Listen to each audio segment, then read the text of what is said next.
ایسا تذکرہ ہے اور ایسا غم ہے، دنیا گزرنے کے بعد بھی نہ ختم ہوا ہے نہ کم ہوا ہے،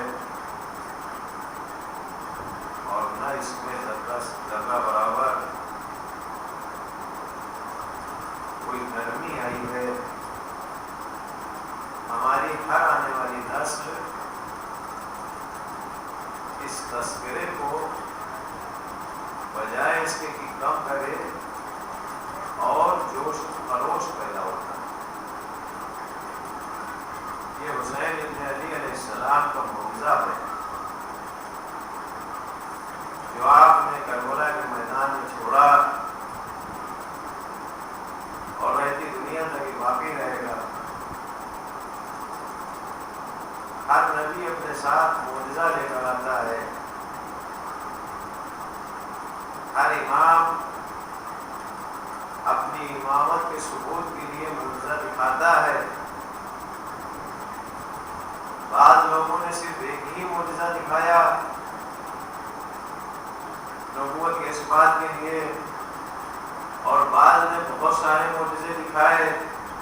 میرے آخری رسول تک جب منزل پہنچی تو جتنے معجزے سارے نبیوں نے مل کے نہیں دکھائے تھے، اس سے زیادہ معجزے صرف اور صرف رسول اسلام نے دکھائے۔ اب سوال یہ پیدا ہوتا ہے کہ جب ہر نبی کو ایک ہی معجزہ ملتا ہے اس کی نبوت کے ثبوت کے لیے، تو ہمارے آخری نبی کو اتنے کہاں سے معجزے مل گئے؟ اس لیے کہ نبی کے پاس دو منصب تھے، ایک نبوت کا ایک رسالت کا۔ تو نبی کے پاس دو معجزے ہونا چاہیے تھے، ایک نبوت کے جواب میں ایک رسالت کے جواب میں۔ لیکن اگر دیکھا جائے تو رسول پاک کی پوری زندگی ایک معجزہ نظر آتی ہے۔ چلتے ہیں تو معجزہ، بیٹھتے ہیں تو معجزہ، بولتے ہیں تو معجزہ۔ کسی درخت میں وضو کر لیں، سوکھا ہو تو ہرا ہو جائے، پتھر ہاتھ میں لے لیں، بولنے لگے، تسبیح اور کلمہ پڑھنے لگے۔ اگر کسی جانور کے اوپر ہاتھ پھیر دیں تو جانور کا شیر بڑھ جائے، کسی اگر بیمار کے اوپر ہاتھ پھیر دیں تو بیمار شفا پا جائے، اگر کسی مردے کو ٹھوکر مار دیں تو مردہ زندہ ہو جائے، چاند کی طرف اشارہ کر دیں دو ٹکڑوں میں تقسیم ہو جائے۔ یعنی گویا رسول اسلام کی ایک پوری زندگی ہے جو معجزہ بنی ہوئی ہے۔ میں کہوں گا پروردگار ہر نبی کو تم نے ایک معجزہ دیا، رسول کو بہت سے بہت دو معجزے ملنا چاہیے تھا، یہ پوری زندگی معجزے سے کیوں بھر دی؟ تو عجب نہیں آواز آئے گی یہ رسول کے معجزے نہیں ہیں، یہ رسول کے اختیارات ہیں کہ گٹھلی ابھی لگائے، ابھی درخت بن جائے، ابھی پھلا جائے۔ اگر سنگریزوں کو ہاتھوں میں لے لیں، دل چاہے تو کلمہ پڑھوائے، دل چاہے تو سنگریزے رہیں، یہ میرے رسول کے اختیارات ہیں۔ رسول کے معجزے تم نے دیکھے کہاں ہے؟ رسول کا معجزہ تو وہ ہوگا کہ سارے نبیوں کے معجزے ختم ہو جائیں گے، میرے رسول کا معجزہ قیامت تک رہے گا۔ رسول کو اللہ نے دو معجزے دیے تھے، ایک نبوت کے جواب میں ایک رسالت کے جواب میں۔ ایک سے نبوت کا اثبات ہوگا، دوسرے سے رسالت کا اثبات ہوگا۔ رسول کے زمانے میں دو چیزوں کا بڑا وجود تھا، دو چیزوں کا بڑا دورہ تھا، ایک فصاحت و بلاغت، دوسرے شجاعت و بہادری۔ پروردگار عالم نے شجاعت اور بہادری کے جواب میں ذوالفقار دے دی، اور فصاحت اور بلاغت کے مقابلے میں قرآن دے دی، اور انداز یہ رکھا کہ دیکھو شجاعت کے مقابلے میں یہ جو ذوالفقار آئی ہے یہ اسے دی جائے گی جو ید اللہ ہوگا، یہ قرآن کے سورے پڑھنے کے لیے اسے دیا جائے گا جو لسان اللہ ہوگا۔ کل ملا کے اللہ نے رسول کو دو معجزے دیے، ایک معجزے کا نام علی ہوا، ایک کا نام قرآن۔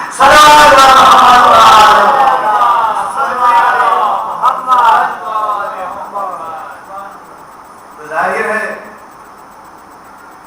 جب ہر نبی کو کوئی نہ کوئی معجزہ ملا تو اب امام کی جو باری آئی ہے تو جانشینی میں آئے ہیں، امامت کو بھی معجزہ ملنا چاہیے۔ رسول اسلام کے بعد جتنے بھی جانشین آئے اللہ نے ان کو معجزہ دیا۔ سب سے پہلا جانشین علی، اور اس کے بعد یہ کے بعد دیگر ہے علیہ السلام۔ تو رسول کے بعد دو منصب تھے، ایک نبوت کا، ایک امامت کا۔ اللہ نے دو معجزے دیے اور دونوں ایسے معجزے قیامت تک رہیں گے۔ اب جو رسول کا نمائندہ ہوگا، جانشین ہوگا، تو ظاہر سے بات اس کے بعد بھی دو ہی منصب ہوں گے، ایک نبوت کی جانشینی، ایک رسالت کی جانشینی۔ تو جب نبی کو دو معجزے ملے، ایک نبوت کے اس بات کے لیے، ایک رسالت کی اس بات کے لیے، اب جو نبی کی جگہ آئے گا اس کے بعد بھی دو معجزے ہوں گے، اس لیے کہ وہ نبوت کا جانشین بھی ہے، رسالت کا جانشین بھی ہے۔ تو پروردگار عالم نے جس طریقے سے رسول اسلام کو دو معجزے دیے، ایک نبوت کے جواب میں، ایک رسالت کے جواب میں، ایک کا نام قرآن تھا، دوسرے کا نام علی تھا، اسی طریقے سے اللہ نے علی کو بھی دوہرے معجزے دیے۔ علی کے ایک معجزے کا نام عباس تھا، دوسرے معجزے کا نام زینب تھا۔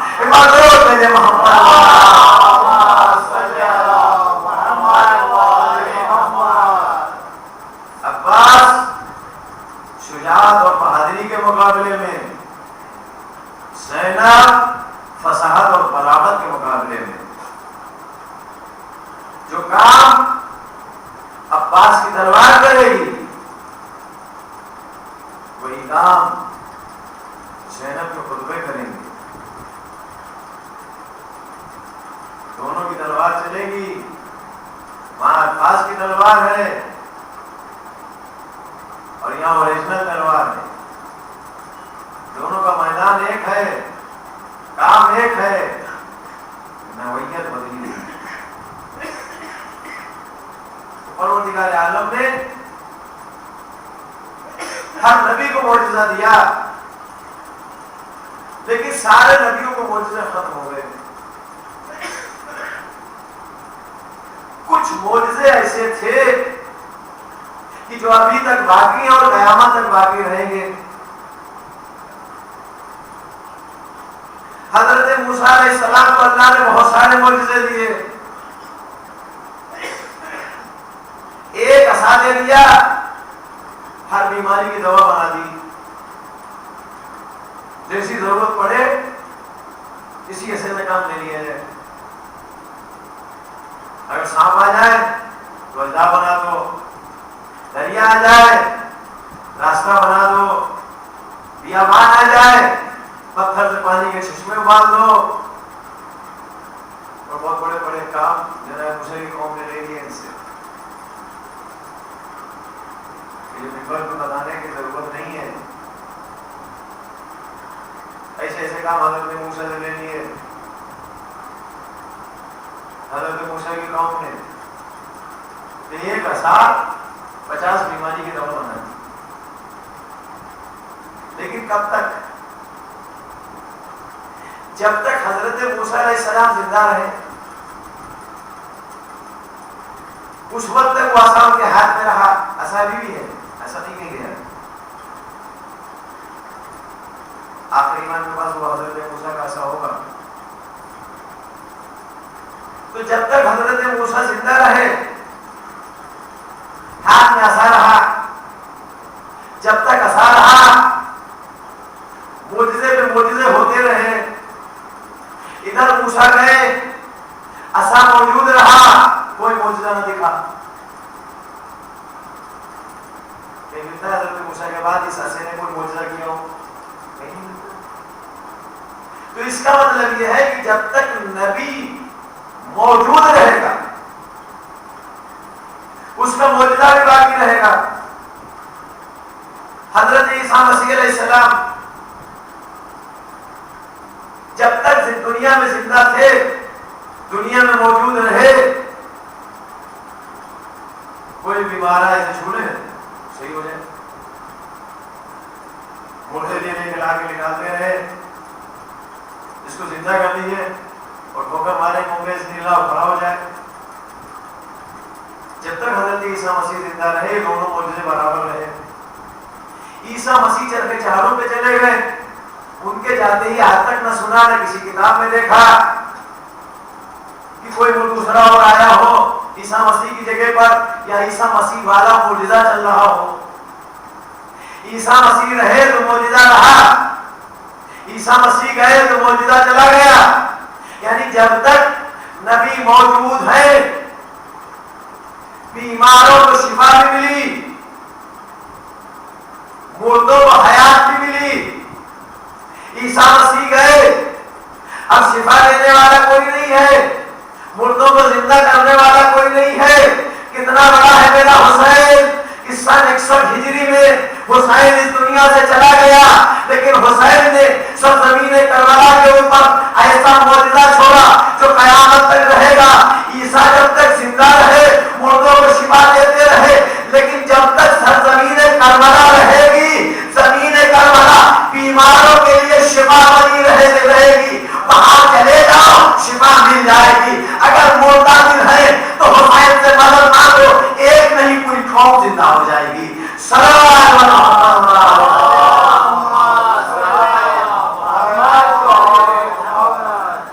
کربلا کی مٹی کو کیا کہتے ہیں؟ خاک شفا. خاک شفا کیوں کہتے ہیں؟ خاک شفا اس لیے کہتے ہیں کہ 1300 سال تقریباً ہو گئے, آج تک شفا مل رہی ہے. وہ عیسیٰ تھے کہ جن کا معجزہ ان کی زندگی تک محدود تھا. یہ حسین ہے, حسین کو ہاتھ لگانے کی بھی ضرورت نہیں ہے. حسین کا اگر ایک قطرہ خون بھی کسی زمین پہ پڑ جائے تو وہ زمین قیامت تک کے لیے خاک شفا بن جائے. ایک بار درود کہیے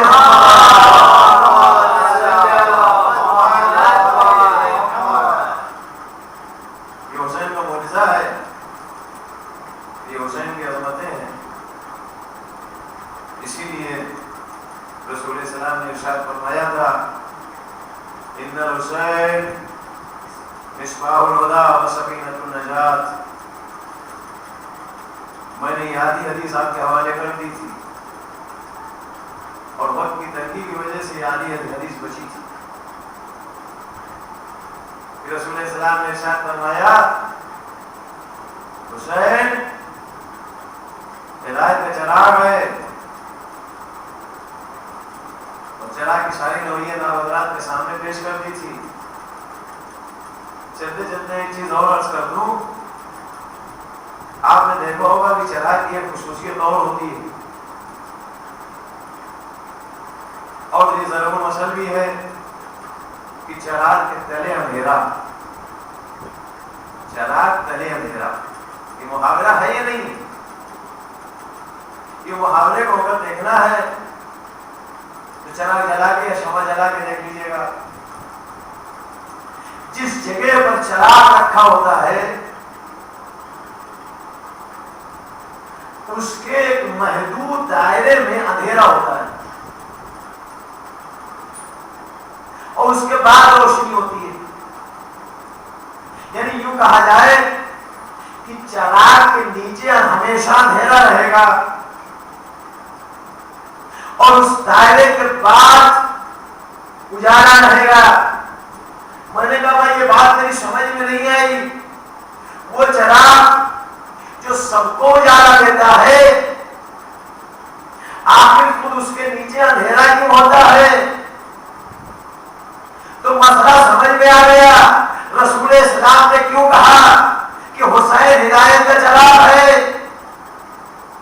رسول اسلام بتانا یہ چاہ رہے تھے کہ جس طریقے سے چراغ رات بھر جلتا ہے, اپنی روشنی دوسروں کے لیے نشاور کرتا رہتا ہے, لیکن کبھی بھی وہ اپنی روشنی کو خود اپنے لیے استعمال نہیں کرتا. اسی طریقے سے حسین کو اللہ نے جو عظمتیں دی تھی ان عظمتوں کو حسین نے کبھی اپنے لیے استعمال نہیں کیا, ساری عظمتوں کو کائنات کے لیے چھوڑ دیا. کربلا چلے جاؤ عظمتیں مل جائیں گی, حسین کا نام لے لو کرامتیں مل جائیں گی.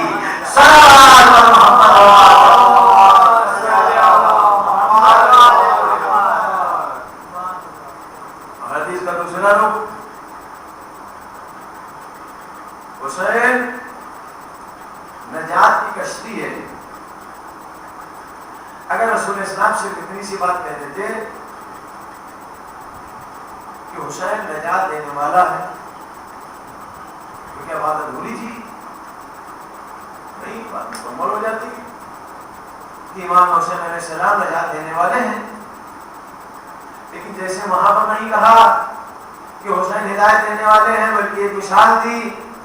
مثال اس لیے دی تاکہ اس کی گہرائیوں کو اور زیادہ واضح کیا جا سکے.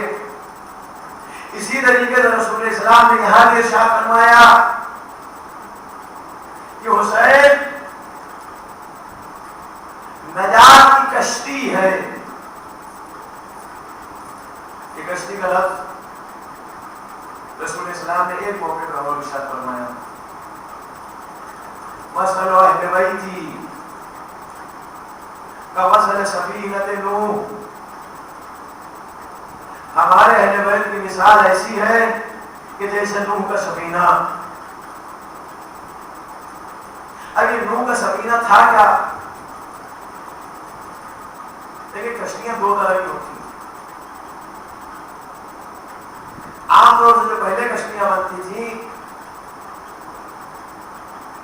وہ اس نوعیت کی ہوتی تھی کہ پانی پہ تیرتی تو تھی، لیکن اگر اوپر سے موسلادھار بارش ہونے لگے تو وہ کشتیاں ڈوب جاتی تھی. کیوں؟ اس لیے کہ بارش کے پانی روکنے کا کوئی ذریعہ نہیں تھا. اوپر کشتیاں ہوتی تھی، کھلی ہوئی کشتیاں ہوتی تھی. اوپر سے بارش ہوتی تھی تیز، کشتی میں بھر جاتی تھی، کشتی ڈوب جاتی تھی. جناب نوح کے زمانے میں جو طوفان آیا تھا وہ طوفان عجیب و غریب کا تھا. جن لوگوں نے ہسٹری پڑھی ہے، تاریخ پڑھی ہے، ان کو اندازہ ہوگا اس بات کا. عام طور سے طوفان جو آتا ہے وہ کیسے آتا ہے کہ آسمان سے بارش ہوتی ہے، لیکن حضرت نوح کے زمانے میں طوفان آیا تھا وہ دو طرفہ تھا. صرف آسمان سے بارش نہیں ہو رہی تھی، آسمان سے موسلادھار بارش بھی ہو رہی تھی اور زمین سے جگہ جگہ بڑے بڑے چشمے ابل رہے تھے پانی کے. تو حضرت نوح علیہ السلام نے اپنی کشتی اس اعتبار سے بنائی تھی کہ نیچے کا پانی بھی اثر نہ کرے اور آسمان سے آنے والا پانی بھی کشتی میں نہ جائے.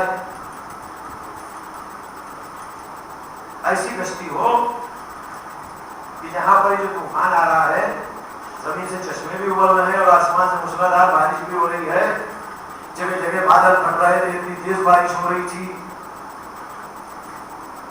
تو کشتی ایسی ہونا چاہیے کہ جو دونوں طرف کی روک تھام کرے.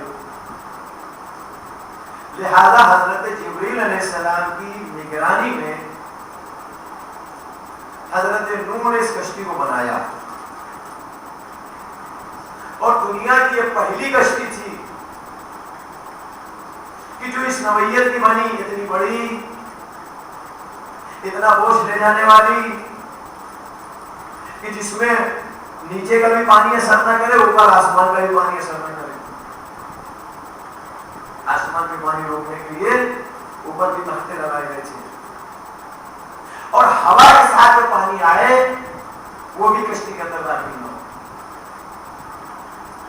بڑے اہتمام کے ساتھ کشتی بنائی گئی تھی، اس لیے کہ طوفان کے لانے والے حضرت جبرائیل ہیں. آپ کو پتا ہوگا کہ جب بھی کسی جگہ پر عذاب نازل کیا جاتا ہے تو وہ عذاب حضرت جبرائیل لے کے آتے ہیں. فرشتہ کام کے لیے معین ہے نا.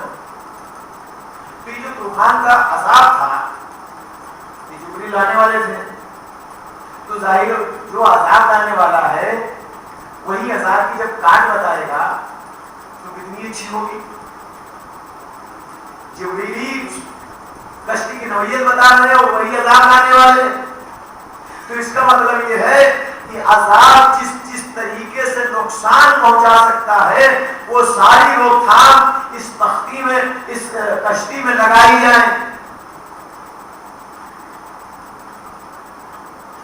ایک نئی نوعیت کی کشتی تیار ہوئی. اچھا کشتی کا فائدہ کیا ہوتا ہے؟ دوسری بہت ساری چیزیں تھیں. آج کل تو بڑی بڑی بلڈنگیں ہیں, 50-55 ٹاور کی, منزلوں کی, کہ آدمی سر اٹھائے تو آخری تک دیکھ نہ پائے. اگر نزدیک سے دیکھنا چاہے تو اتنی اونچی اونچی بلڈنگیں ہیں جو پہاڑ سے اونچی ہیں. اس زمانے میں بلڈنگیں تو اتنی اونچی نہیں ہوتی تھی, ہاں درخت اور پہاڑ اونچے اونچے ہوتے تھے, بڑے بڑے درخت ہوتے تھے اور بڑی اونچی اونچی پہاڑیاں ہوتی تھی. حضرت نوح علیہ السلام نے سب سے کہہ دیا تھا کہ جو اس میں بیٹھ جائے وہی نجات پائے گا, جو نہیں بیٹھے گا ڈوب جائے گا. بہت سارے لوگ چھتوں پہ جا کے بیٹھ گئے, اتنے اونچے اونچے گھر تھے اس زمانے کے. کچھ لوگ اونچے اونچے درختوں پہ جا کے بیٹھ گئے. ایک بڑی تعداد تھی جو پہاڑوں پہ چلی. اور حضرت نوح علیہ السلام کا بیٹا بھی پہاڑ کی طرف بھاگ رہا تھا. اس زمانے میں اس شہر میں جو سب سے نزدیک اور سب سے اونچا پہاڑ ہوگا, جو ظاہر ہے لوگ نہیں مر گئے ہوں گے, ان کو اندازہ بھی نہیں تھا کہ پانی اتنی دور تک پہنچ جائے گا. تو حضرت نوح علیہ السلام کا بیٹا پہاڑ کی طرف بھاگ رہا تھا. نوح نے آواز دی کہ بیٹا آ جا, میرے ساتھ سوار ہو جا. بیٹا نہیں سن رہا ہے. جب کئی مرتبہ آواز دی, ایک مرتبہ گھوم کے کہتا ہے ابا حضور آپ چاہیے, ہم پہاڑ پہ جائیں گے, پناہ مل جائے گی. اور پہاڑ نے بھی بڑے گل دکھائے ہیں اس میں تاریخ میں. پہاڑ کا تذکرہ کئی جگہ تاریخ میں آیا ہے. اکثر لوگ اپنی جان بچانے کے لیے پہاڑوں پہ دکھائی دیے. نوح کے زمانے میں جب لوگوں کو جان بچانا ہوئی تو بھی پہاڑ پہ, رسول کے زمانے میں جب جان بچانا ہوئی تو بھی پہاڑ پہ. یہ پہاڑ بھی عجیب و غریب ہے, چاہے جتنا اونچا ہو جائے کسی کو پناہ نہیں دے سکتا. جو نوح کے زمانے میں بھاگا وہ پانی میں ڈوبا, جو رسول کے زمانے میں بھاگا وہ کفر اور نفاق میں ڈوبا.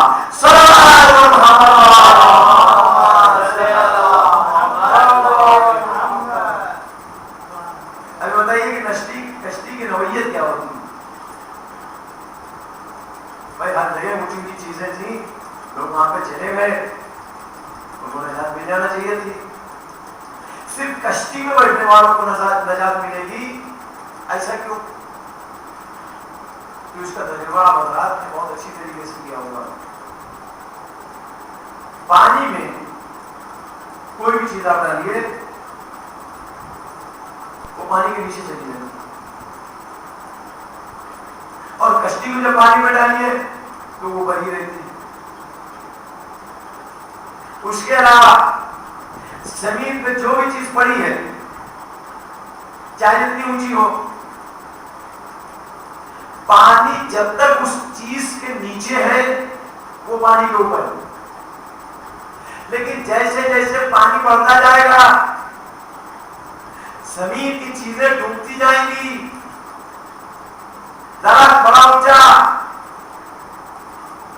لیکن ایک مرتبہ جب درخت کے اوپر تنے تک پانی آیا, اس کے آخری حصے تک پانی آیا, تو پورا درخت پانی کے اندر, پانی درخت کے اوپر. جب تک پہاڑ سے نیچے پانی چل رہا ہے سب جان بچا کے بیٹھے ہوئے ہیں, اس لیے کہ پہاڑ اونچے ہے, پانی نیچے ہے. پانی بڑھتا چلا گیا, پہاڑ اپنی جگہ کے اوپر, پانی اور بڑھا, پہاڑ پانی کے نیچے.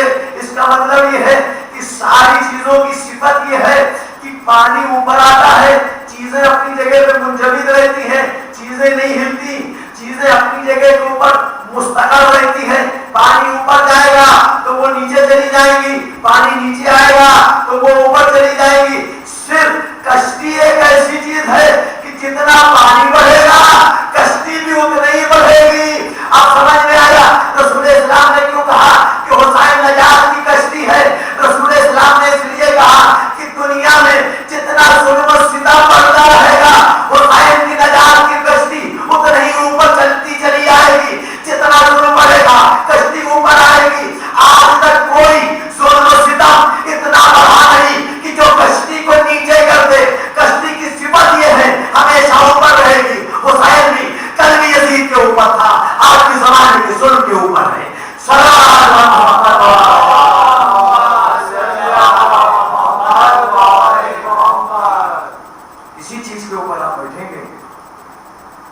پانی جب بلند ہوگا تو وہاں چیز آپ کو ڈبا دے گی، لیکن کشتی ایک ایسی چیز ہے کہ جس میں اگر آپ بیٹھے تو آپ ڈوب نہیں سکتے، اس لیے کہ جتنا پانی اونچا ہوتا چلا جائے گا وہ کشتی پانی کے اوپر ہمیشہ رہے گی۔ یزید نے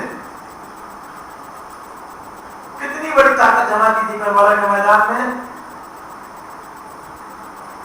امام حسین علیہ السلام سے بیعت لینے کے لیے۔ حسین کیا کر رہے تھے؟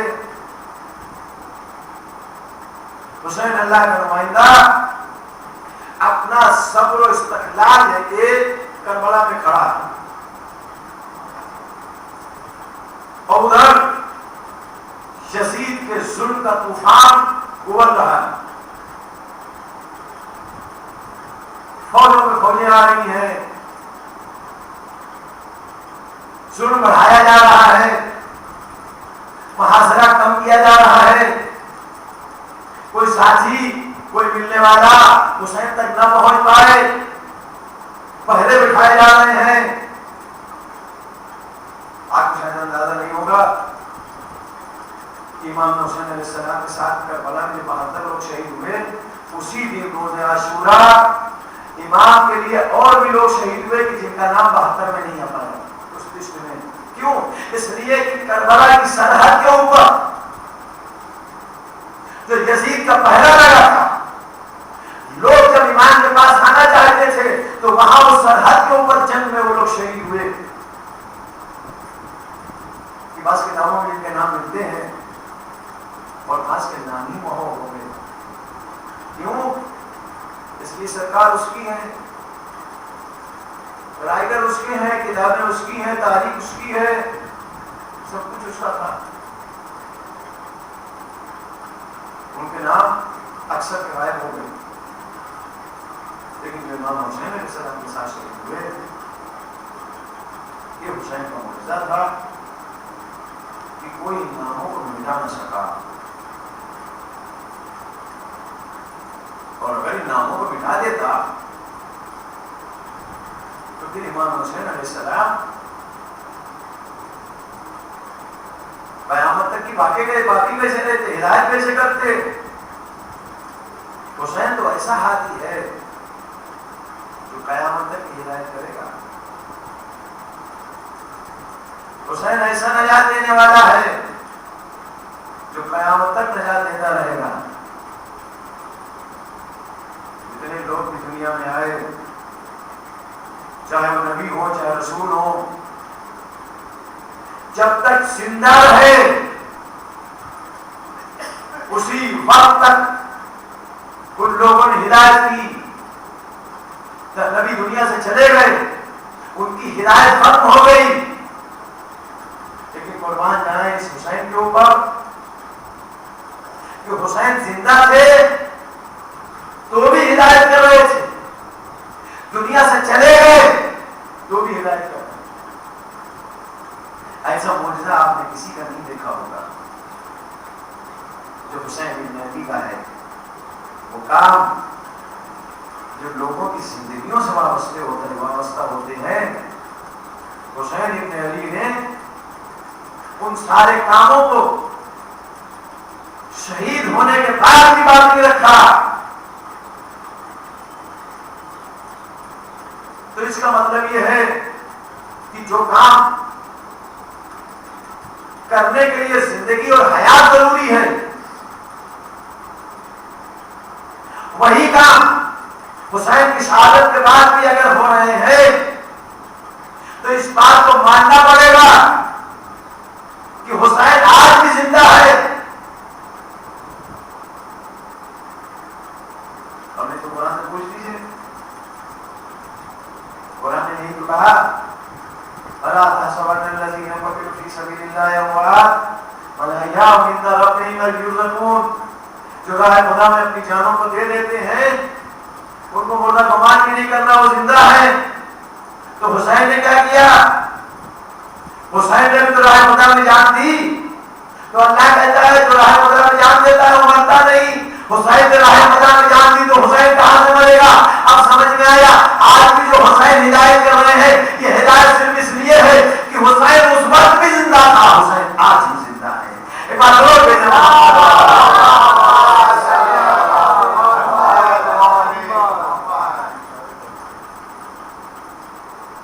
اور صرف حسین زندہ نہیں ہے، اگر حسین صرف زندہ ہوتے تو نعوذ باللہ معاذ اللہ امام حسین علیہ السلام کے ساتھ ناانصافی ہوتی اللہ کی طرف سے۔ کیوں؟ آیت کے اعتبار سے جو اپنی جان راہ خدا میں دے گا اللہ اس کو ہمیشہ کی زندگی دے گا۔ یہ نا جو اپنی جان راہ خدا میں دے گا اللہ اس کو ہمیشہ کی زندگی دے گا۔ تو جو ایک جان راہ خدا میں دیتا ہے صرف اپنی جان جو راہ خدا میں دیتا ہے، پروردگار اس ایک جان کے بدلے میں اس کو ہمیشہ کی زندگی دیتا ہے، جو ایک دن میں 72 جانیں دیتا ہے۔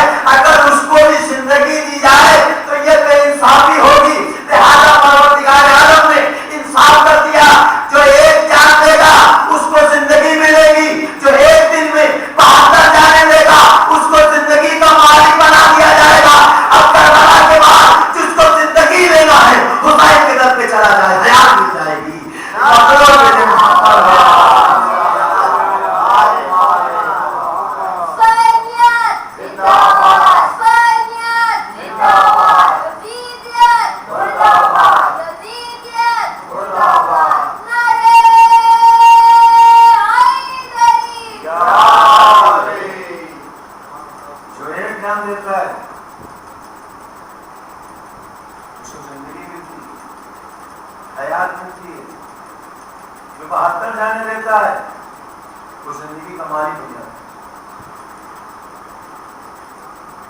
اور ایک اور فائدہ بھی ہے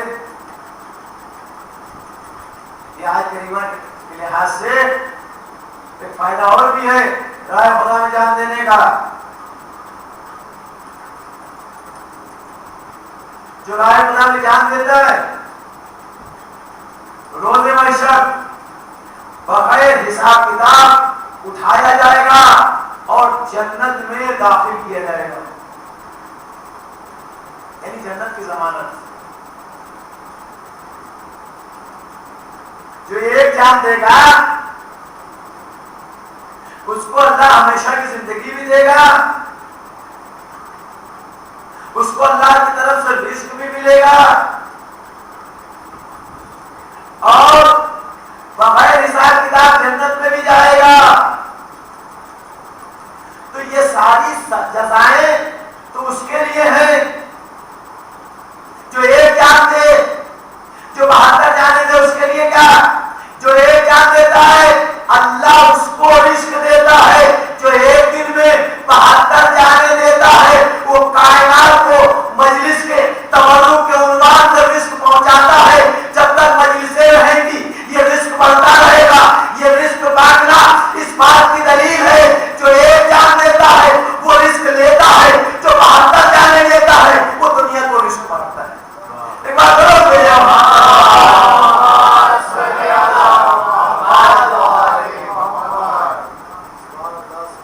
اور مسافری منزل جو ایک جان دے گا اس کو جنت ملے گی۔ اگر حسین کو بھی جنت مل جاتی تو حسین کے ساتھ انصافی ہوتی یا نہیں ہوتی؟ لہذا پروردگار عالم نے امام حسین علیہ السلام کے ساتھ انصافی نہیں ہونے دی۔ اب آپ سنیے بڑی نایاب حدیث آپ کو سنا رہا ہوں۔ جب پروردگار عالم کائنات کو بنا رہا تھا اس نے لوح قلم بنائے، نور بنایا، آسمان بنایا، وہ ساری چیزیں پروردگار عالم نے جنت بنائی، وہ بڑی اچھی طریقے سے اللہ نے جنت کو سجایا اور سجوایا.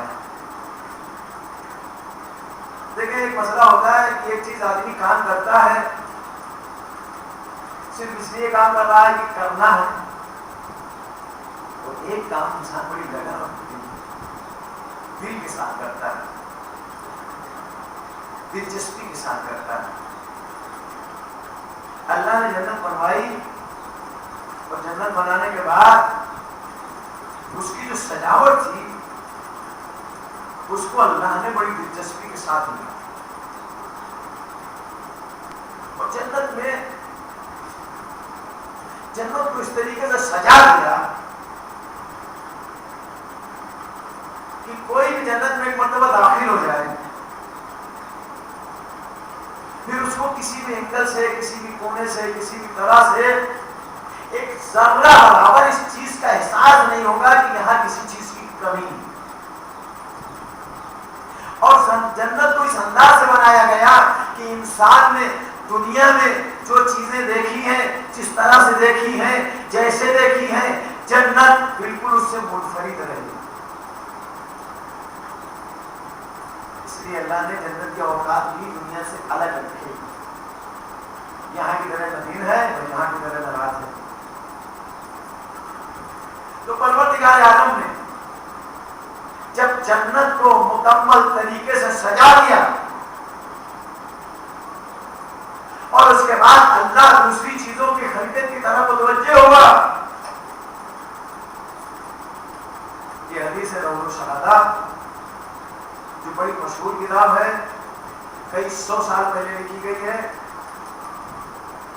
اور بہت کم لوگوں کے پاس یہ کتاب ملتی ہے. روضۃ الشہادہ اس کا نام ہے. اب مرشی صاحب کی لائبریری میں اس وقت کتاب رکھی ہے, لیکن وہ بھی پڑھنے کے لیے نہیں دی جاتی, اتنی پوشیدہ ہوتی ہے. اتنی پرانی کتاب اور اس میں یہ ایک دلچسپ حدیث, بہت کم کتابوں میں اس حدیث کو نقل کیا گیا. جب پروردگار عالم نے جنت کو سجا دیا, بنا دیا, سنوار دیا, اللہ دوسری چیزوں کی خدمت کی طرف متوجہ ہوا. روایت کے جملے ہیں کہ جنت نے اپنے آپ کو دیکھا,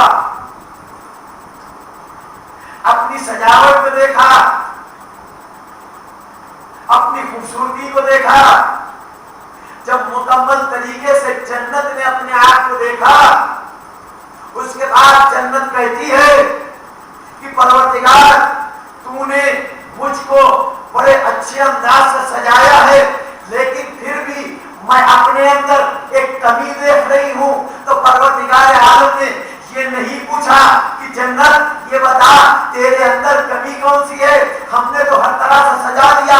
روایت کے جملے ہیں جیسے ہی جنت نے یہ سوال کیا پروردگار میں اپنے اندر ایک کمی دیکھ رہی ہوں, ویسے ہی پروردگار کا خطاب ہوتا ہے اِنَّا لَوَزَيَّنُكَ الْحَسَنَ وَالْحُسَيْنَ. اے جنت پریشان نہ ہو, مجھ کو پتا ہے تیرے اندر کمی کیا ہے. ان قریب میں حسن اور حسین کے ذریعے سے تیری اس کمی کو پورا کر دوں گا, تیری زینتوں کو بڑھا دوں گا.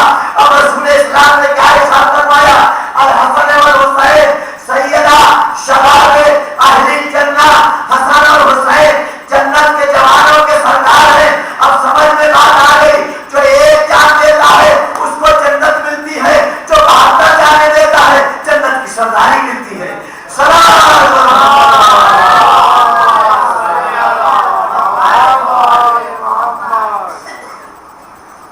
تو حسین اس عظیم ہستی کا نام ہے کہ جس کو حسین کے زمانے میں لوگوں نے پہچانا نہیں, اور خاص طور سے یزید نے تو بڑا حلقے میں لے لیا تھا امام حسین علیہ السلام. یزید نے اگر اتنے ہلکے میں نہیں لیا ہوگا تو کبھی امام حسین علیہ السلام کے مقابلے میں فوج بھیجتے ہی کوئی غلطی نہیں کرتا. اصل مسئلہ یہ ہوتا ہے کہ انسان اپنے علم اور فہم کے مطابق دوسرے کو سمجھتا ہے، نہ اس کے پاس علم تھا، نہ فراست تھی، نہ فہم تھا. اس نے اپنے جیسے آتی لوگوں کی طرح سے امام حسین علیہ السلام کو سمجھا، اور یہ کبھی سمجھنے کی کوشش نہیں کی کہ خود حسین کیا ہے اور حسین کس ماں باپ کا بیٹا ہے اور کس خانوادے کا ہے. اگر ایک مرتبہ علی فاطمہ کا غور کر لیا ہوتا تو شاید تب بھی یہ حرکت نہ کرتا. ایک مرتبہ حضرت ابو طالب کے اوپر اگر اس نے نظر کر لی ہوتی، توجہ دے دی ہوتی، تو بھی شاید اس طرح کی حرکت نہیں کرتا. اور اگر ادھر کا نہیں اس کو پتا تھا تو حسین کی ایک مرتبہ اگر تھوڑی سی بھی معرفت اس کے اندر ہو گئی ہوتی تو یزید وہ جسارت نہیں کرتا، وہ ہمت نہیں کرتا کہ امام حسین علیہ السلام کے مقابلے میں اپنی کوئی فوج لا کے جمع کر دے اور حسین سے تقاضا کرے.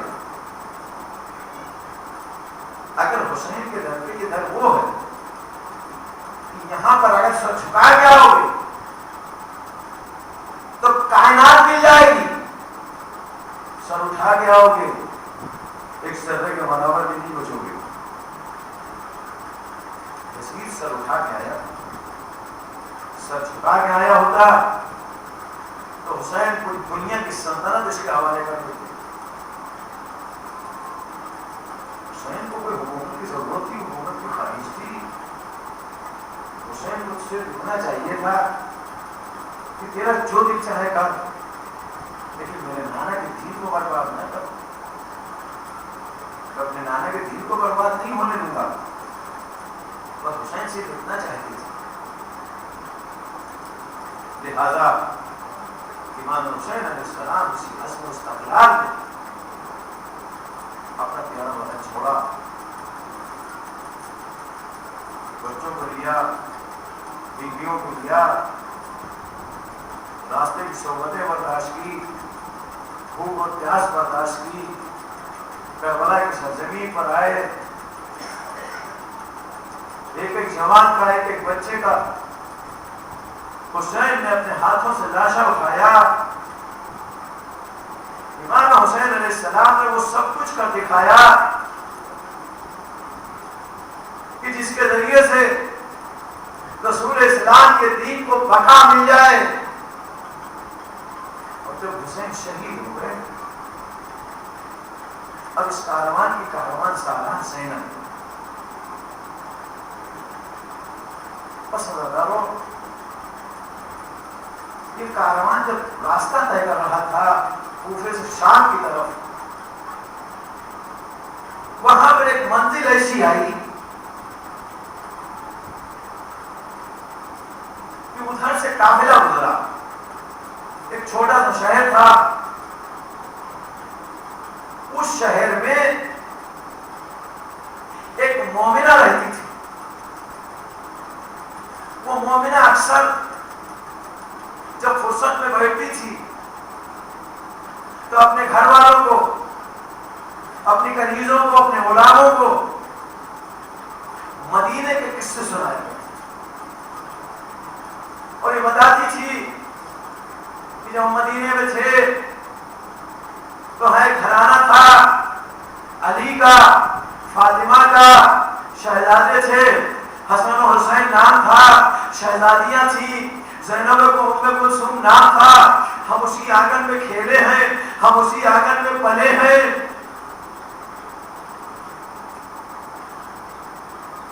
اور اس کے بعد نہ جانے کی اتنی تعریفیں. میرا مولا علی ایسا تھا، میرے شہزادے حسین ایسے تھے. ان کے قصوں میں وہ اکثر کہتی تھی کہ میں نے جب حسین کو قرآن پڑھتے سنا تو میرا آقا حسین اس طریقے سے قرآن پڑھتا تھا کہ میں نے آج تک کسی کو اتنے اچھے لہن اور اتنے اچھے انداز میں قرآن پڑھتے ہوئے نہیں دیکھا. جب یہ کاروان ادھر سے گزر رہا تھا، ایک مرتبہ اسی مومنہ کی کنیز بازار میں کچھ سامان لینے کے لیے گئی تھی.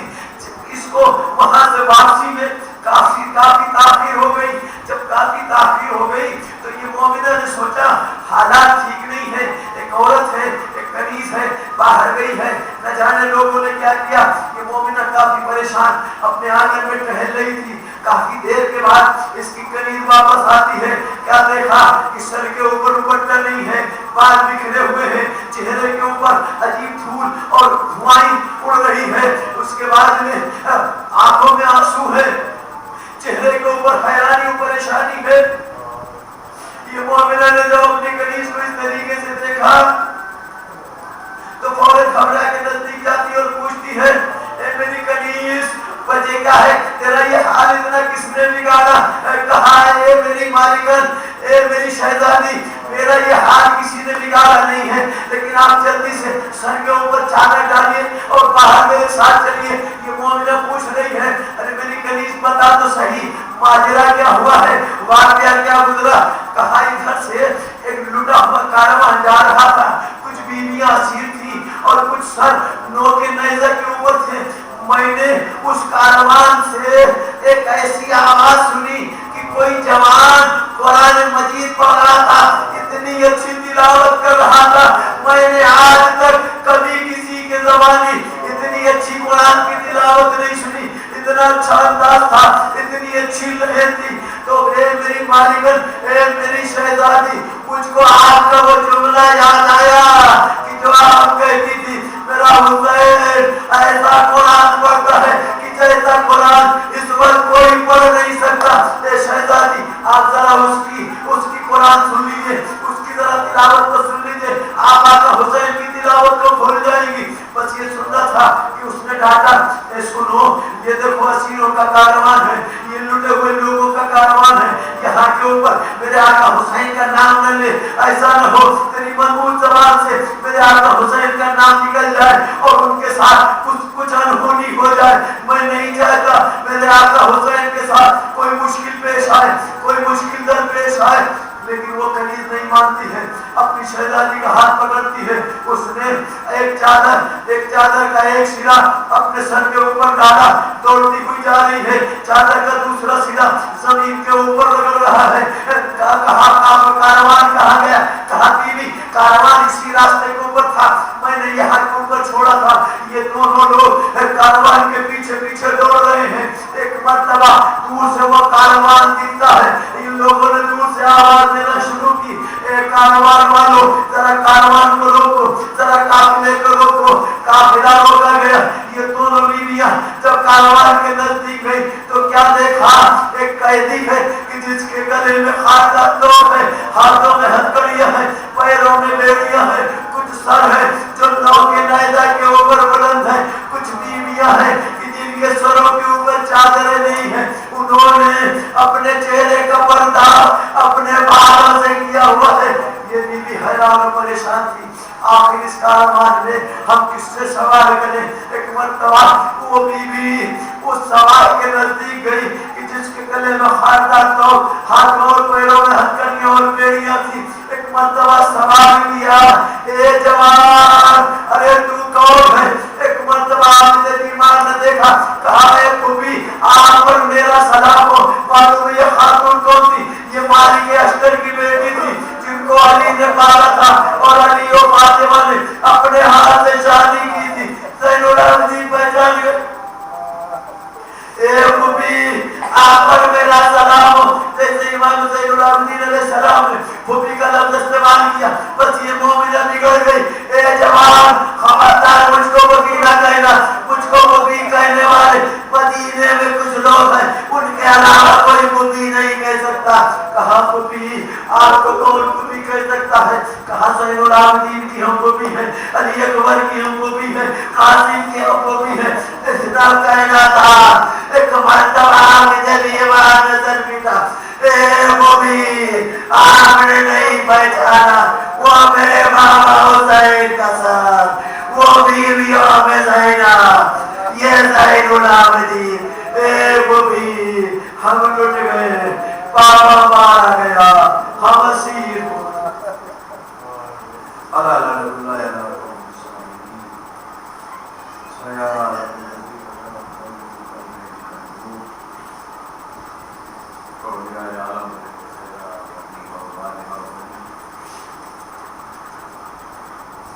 ہمارے آنسو پروردگار ہمارے اس مختصر سے عمل کو قبول کرنے کی خواہش ہوتا ہے. معبود ہمارے درمیان اگر کوئی بیمار شفاء جو پریشان حال ہے ان کی پریشانی سے دور کر، جو بے روزگار ہے ان کو بخشے روزگار کرنا، اور روزگار کے بعد روزگار روزگار کی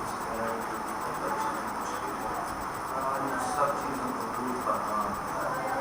شاہدین جہان امریکہ اسرائیل داعش مومن سب کو اس پر معلوم کرنا. مظلوم جہان خاص طور سے اس زمانے کے جو مظلومین ہیں ان کی حمایت کرنا. بالخصوص شیعوں نے اگر اقرار